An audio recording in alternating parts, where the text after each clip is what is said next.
Let's eat corned beef with sausage. Actually, you can put sausage on this one, but we just put cabbage. So shred the cabbage, and you can use any kind of corned beef. The one we use is, I think this one is Hereford corned beef, 1 can. And then all you have to do is just saute it with garlic and onion.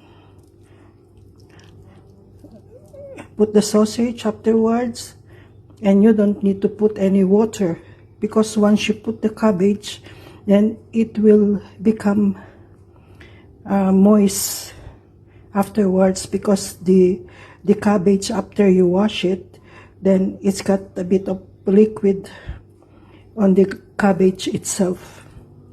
So that's the one that gives it more liquid. And then you can put a bit of vegetable seasoning. You don't need to put salt, because the corned beef is already a bit salty. So, but anyway, yeah, just taste it and put whatever it's needed.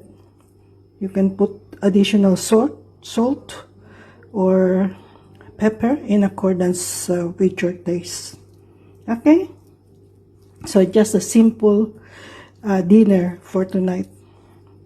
Yeah, when you're a bit in a hurry and doesn't know what to eat or what to cook, so this is an easy meal or dinner. Okay, thanks very much for watching.